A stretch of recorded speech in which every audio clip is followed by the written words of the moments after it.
అందరికీ నమస్కారం అండి. Welcome back to my channel. నేను మీ సుజాత. ఈరోజైతే మనం గోబీ 65ని ఎలా చేయాలో చూసేద్దాం.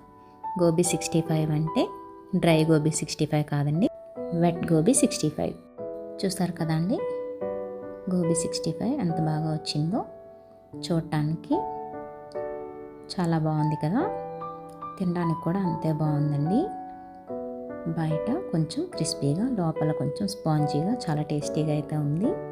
ఈ రెసిపీ కోసం అయితే మనం ఫస్ట్ ఫ్రెష్ క్యాలీఫ్లవర్ ఒకటి తీసుకొని దాన్ని అయితే మనం చిన్న చిన్న పీసెస్గా కట్ చేసుకొని ఒకసారి సాల్ట్ వాటర్లో వాష్ చేసుకోవాలండి.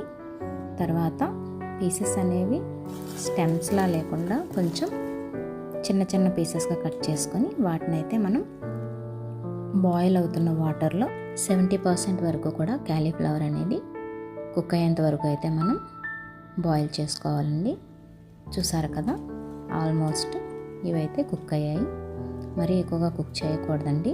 ఇప్పుడు మనం ఫ్లేమ్ అయితే ఆఫ్ చేసుకొని ఈ క్యాలీఫ్లవర్ని వేరే దాంట్లో మనం వాటర్ మొత్తం డ్రైన్ చేసుకోవాలి. డ్రైన్ చేసుకున్న తర్వాత ఆ గోబీ పీసెస్ని మొత్తం కూడా కోల్డ్ వాటర్లో అయితే మనం తీసుకొని పక్కన పెట్టుకోవాలి. ఇప్పుడు ఇందులోకి 2 టేబుల్ స్పూన్ల కార్న్ఫ్లవర్, ఇంకా 2 టేబుల్ స్పూన్ల శనగపిండి, 1 spoon garam masala, 1 spoon red chilli flakes. Red chilli flakes ప్లేస్లో రెడ్ చిల్లీ పౌడర్ కూడా వేసుకోవచ్చు. నేనైతే ఫ్లేక్స్ తీసుకుంటున్నాను. ఇంకా 1 టేబుల్ స్పూన్ సాల్ట్ వేసానండి. ఆల్రెడీ నేను క్యాలీఫ్లవర్ బాయిల్ చేసేటప్పుడు అందులో 1 టేబుల్ స్పూన్ సాల్ట్ అయితే వేసుకున్నాను, అందుకని కొంచెం సాల్ట్ తక్కువ వేసాను. ఇప్పుడు ఈ క్యాలీఫ్లవర్కి ఆ స్పైసెస్ అన్నీ కూడా పట్టేలాగా బాగా మనం అయితే కలుపుకోవాలి. తర్వాత ఆల్రెడీ ప్రీహీట్ అయి ఉన్న ఆయిల్లో ఈ పీసెస్ని 1 బై 1 అయితే మనం ఆయిల్లో డ్రాప్ చేసుకోవాలండి. ఈ ఆయిల్ అనేది మనం మీడియం ఫ్లేమ్లో పెట్టి ఉంచుకుంటే బెస్ట్.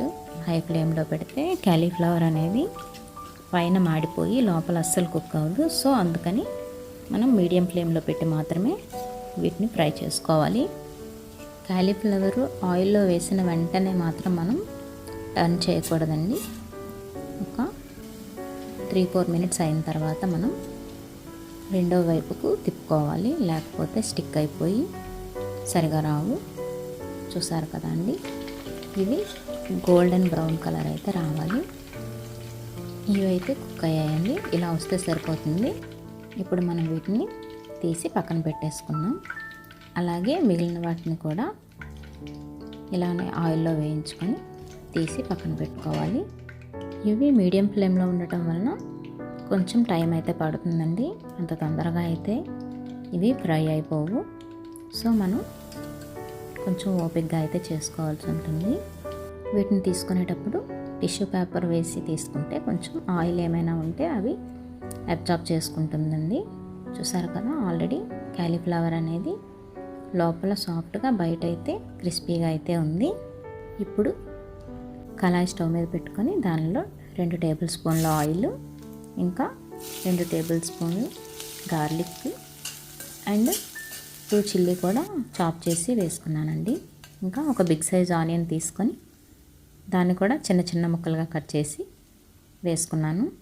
తర్వాత ఒక 2 టేబుల్ స్పూన్ల tomato ketchup, 1 table spoon red chilli and 1 table spoon green chilli సాస్లు అయితే వేసుకున్నానండి. వేసుకొని ఈ మిక్చర్ని అంతా మిక్స్ చేసుకున్నాను.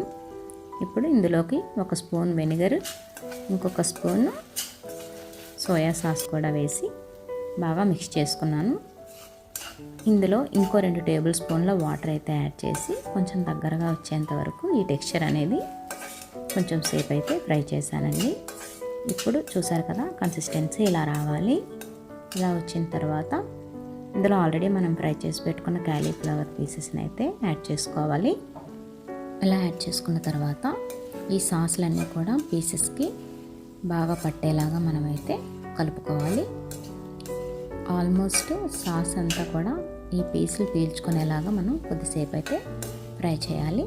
చూసారు కదా అండి, ఇంకా మంచి కలర్ రావడం కోసం అయితే ఫుడ్ కలర్ అనేది యాడ్ చేసుకోవచ్చు. ఫుడ్ కలర్ అనేది ఆప్షనల్ మాత్రమే అండి, నచ్చితే వేసుకోవచ్చు మంచి కలర్ కోసం. ఇప్పుడు స్ప్రింగ్ ఆనియన్స్తో గార్నిష్ చేసుకుంటే గోబీ 65 రెడీ అయిపోయినట్లే. చూసారు కదా అండి ఎంత బాగా వచ్చిందో. నా రెసిపీ మీకు నచ్చినట్లయితే లైక్ చేసి షేర్ చేయండి. మరిన్ని వీడియోస్ కోసం సబ్స్క్రైబ్ చేసుకోండి. Thanks for watching.